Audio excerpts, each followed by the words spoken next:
মারের যে ধরন যে প্রকৃতিতে দেখলাম, এটা আমার মনে হয় না যে এটা খামাখাই হয়ে গেছে। এটা একেবারেই উদ্দেশ্যমূলক ছিল। আমি কয়েকদিন 19 তারিখ থেকে বেশ কিছুদিন বিদেশে ছিলাম আমার নিজের চিকিৎসায়। তো আমি সোশ্যাল মিডিয়ায় দেখেছিলাম। তো আসার পর দূরের ঘটনা জানলাম।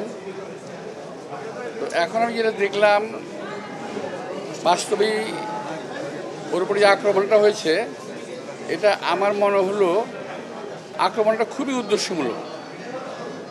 এটা আমার কাছে মনে হচ্ছে না যে এটা একটা মারামারির মধ্যে কিংবা পিটাপিটির মধ্যে ঘটনা ঘটে গেছে। আমরা তো জীবনে এই ধরনের বহু ঘটনা ফেস করেছি তো আমরা, কিন্তু এই ধরনের একটা অমানবিক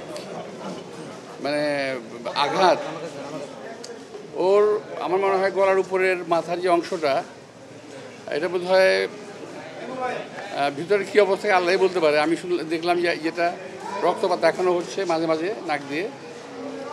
তো অবস্থাটা খুব একটা ভালো আমার মনে হচ্ছে না। তো আমি আশা করব যে এই ঘটনা একটা সুষ্ঠু তদন্ত হওয়া উচিত, এবং যদি উদ্দেশ্যমূলক হয়ে থাকে, কী উদ্দেশ্যে তারা কারা কেন করলো সেটা বের করা দরকার, এবং তার একটা বিচার একটা হওয়া দরকার যদি উদ্দেশ্যমূলক হয়ে থাকে। তবে মারের যে ধরন যে প্রকৃতিতে দেখলাম, এটা আমার মনে হয় না যে এটা খামাখাই হয়ে গেছে। এটা একেবারেই উদ্দেশ্যমূলক ছিল। যাই হোক, যেটা হয়েছে এখন আমরা কিছু করতে পারবো না।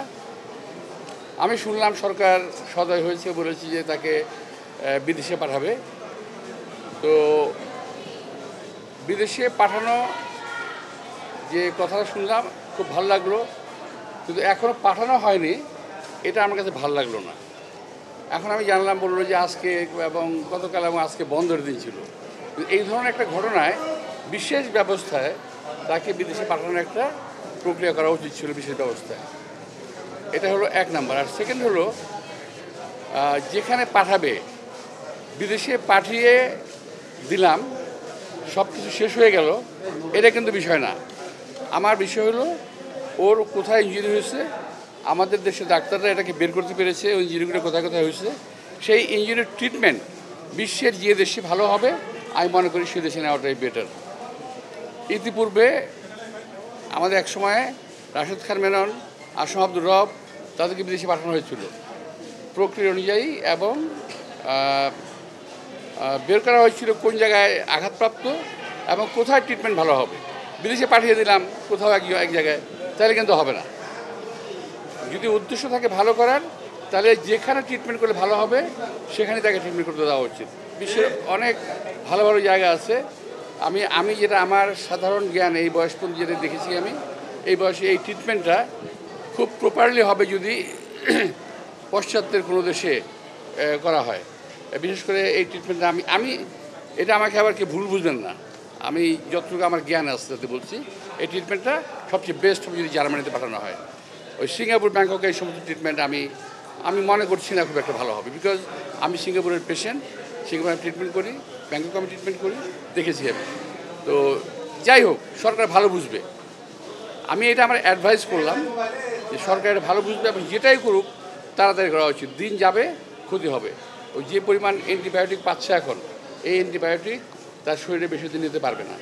এটা আমার সামনে ডাক্তাররা আছে, আমি ওদের খারাপ করেছি, তারা কথা বলেছে। তো আমি ডাক্তারি কোনো প্রেসক্রিপশন দিতে চাই না। আমি চাই ভালো হোক, আল্লাহ তাকে সুস্থ করে তুলুন, এবং দেশের কাজে লাগবে। আমাদের দেশের জন্য অনেক কাজ সে করেছে। তো ও আবার আমাদের মাঝে সুন্দরভাবে ফিরত আসুক।